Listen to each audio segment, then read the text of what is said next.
अस्सलाम dear students, आज हम मैथमेटिक्स का 10th क्लास चैप्टर नंबर 4 जो हमने स्टार्ट किया हुआ था पार्शियल फ्रैक्शन। लास्ट लेक्चर में हमने 4.2a के अंदर हमने लीनियर की पार्शियल फ्रैक्शन की थी। तो मैंने वहाँ पे आपको एक चीज़ बताई थी कि हमारे 4 इसके केसेस हैं, लीनियर, लीनियर रिड्यूसेबल, क्वाड्रेटिक और क्वाड्रेटिक रिड्यूसेबल।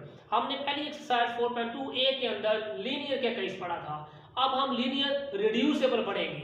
अब लीनियर रिड्यूसेबल बंदा सोचता है कि ये क्या चीज है, तो लीनियर रिड्यूसेबल का मतलब है कि इंटरवल क्या होगा, x+1 है, यानी ये हमारी लीनियर इक्वेशन है और होल की पावर कितनी बनी हुई है 2, होल की पावर 2 है, या 4 हो या 3 हो, कुछ भी हो, ठीक है जी।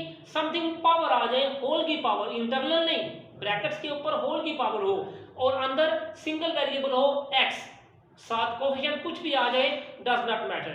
तो ये हमारा क्या बनता है, रिड्यूसेबल बनता है। पावर जब आ जाएगी तो हमारा रिड्यूसेबल होगा, एक से ज्यादा उसके टुकड़े बनेंगे। और समटाइम्स क्या होता है, पीछे एक लीनियर टुकड़ा होता है और आगे वो पावर में होता है, तो लीनियर वाले को हम सिंपल लिखेंगे और रिड्यूसेबल वाले को जितनी पावर होगी उतनी दफा हम उसके फैक्टर्स बनाएंगे, उतने हम उसके टुकड़े करेंगे, जितनी पावर होगी उतने स्टेप चलेंगे। अब देखें इसकी पावर कितनी है 2, तो फर्स्ट टाइम ये a के नीचे आएगा, दूसरी दफा इसने b के नीचे आना है, लेकिन दूसरी दफा b के नीचे ये सिंपल नहीं आएगा। हमने देखा पहले हमने लिखा सिंपल, इसकी अगर पावर कुछ नहीं है, कुछ ना पावर हो तो क्या होती है 1, ठीक है जी। मैंने आपको समझाने के लिए बताया कि इसकी पावर कुछ ना हो तो 1 होती है। ये वैसे हमने इसके साथ लिखनी नहीं है, क्योंकि जिसकी पावर 1 हो हम उसकी पावर लिखते नहीं है। ये आपको समझ आ गया स्टेप। अगला स्टेप, इसकी पावर कितनी है 2, ये पहली दफा पावर 1 में आया, दूसरी दफा ये b के नीचे पावर 2 में आएगा। हमने देखा पावर 2 थी, यहां में इसके फैक्टर्स स्टॉप हो गए। अगर पावर 3 होती तो हम इसको नेक्स्ट टर्म क्या लिखते, c के नीचे इसी को q में लिखते। पावर 4 होती तो d चलाते, जितनी पावर होती उतने हम लेटर्स अल्फाबेटिकल चलाते। पावर 2 थी 2 तक रखा, ये इक्वेशन नंबर 1 बन गई। यहां से फिर वही सेम प्रोसेस, इसको क्या करना है जी, multiply both sides by fraction में कौन है इधर x+1 होल का स्क्वायर।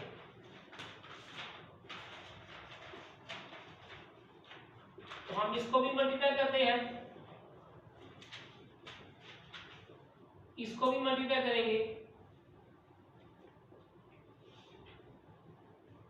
देन इसको भी मल्टीप्लाई करेंगे।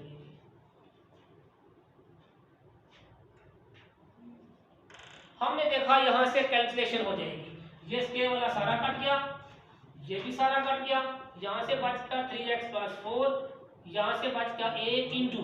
अब देखें ये पावर 2 है और ये पावर 1 में है, एक पावर ये और एक पावर ये, यहां से कैंसिल होगा, लेकिन इधर पावर कितनी थी 2 थी, तो एक पावर यहां से बच जाएगी। क्यों, ये क्वोशिएंट रूल हमने यूज किया है कि एक जैसी वैल्यूज या एक जैसे वेरिएबल जब डिवाइड होते हैं तो उसकी पावर क्या करते हैं, माइनस करते हैं। तो 2 - 1 1, तो 1 ऊपर बच गया, यानी x+1 बच गया, साथ में b। ये हमारी इक्वेशन नंबर 2 आ जाएगी। अब हम वही जो सेम पिछला प्रोसेस है वही चलाएंगे। हम देखते हैं लीनियर टुकड़ा कौन है, x+1 ही है, इसको हम लेफ्ट कर लेंगे इक्वल टू 0, प्लस का 1 है, उधर जाकर क्या हो जाएगा माइनस का 1। देन ये जो वैल्यू आई है इसको हमने पुट करना है इन इक्वेशन 2। इक्वेशन नंबर 2 के अंदर x की प्लेस पे ये वैल्यू पुट करेंगे, तो 3 × -1 plus 4, a × -1 plus 1 plus b as it is. अब हम देखते हैं कि आगे यहां से क्या बनता है। 3 × 1 3 plus 4 as it is, then -1 plus 1 0 plus b, plus minus minus, यानी एक वैल्यू प्लस की है दूसरी माइनस की है, तो दोनों को हम क्या करेंगे माइनस करेंगे। 4 से 1 गया 1 आ गया, a 0 था 0 प्लस b, तो 0 प्लस b आ गया, यानी b की वैल्यू हमारी क्या बन गई 1 बन गई। अब सवाल ये है कि हमने क्या निकालना है जी, a निकालना है। हम यहाँ पे एक और ट्रिक यूज करेंगे, यहाँ से एक और कंसेप्ट आता है कि देखा कि एक ही टुकड़ा था लीनियर, यानी पुटिंग एक ही दफा हो सकती है, दूसरा टुकड़ा है ही नहीं है, तो पुटिंग दूसरी दफा नहीं होगी। हम इक्वेशन नंबर 2 को सॉल्व करेंगे, मल्टीप्लिकेशंस करेंगे, देन कोफिशिएंट को कंपेयर करेंगे। तो यहां पे हम लिखेंगे फ्रॉम इक्वेशन 2, इक्वेशन 2 को हम सॉल्व करते हैं। तो ये 3x + 4 as it is equal, ये a क्या हो रहा है जी, x + 1 के साथ मल्टीप्लाई हो रहा है, आप मल्टीप्लाई करते हैं, ax + ax, a1 + a plus b। अब हमने यहां से कोफिशिएंट्स को कंपेयर करना है। हमने क्या निकाल लिया है और क्या रहता है वो देखते हैं।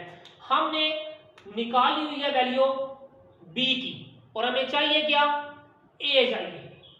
तो a के लिए हम क्या करेंगे, हमने देखा a किसके साथ आ रहा है, x के साथ भी a आ रहा है, अकेला भी a आ रहा है और अकेला b भी आ रहा है। हम किसी एक की जगह क्या करते हैं, इसकी वैल्यू को, किसी एक के कोफिशिएंट को हम कंपेयर कर देते हैं, तो हमारा a निकल आएगा। हमने देखा x के साथ क्या आ रहा है 3 और यहाँ x के साथ क्या आ रहा है a, तो हम करते हैं कंपेयरिंग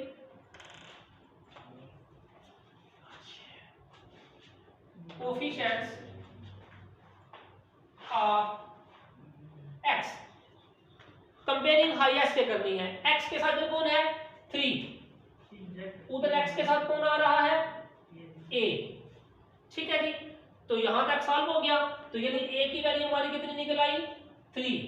अब ये a की वैल्यू और b की वैल्यू दोनों को हम इक्वेशन नंबर 1 के अंदर पुट करेंगे। तो put a = 3 b = 1 in equation 1।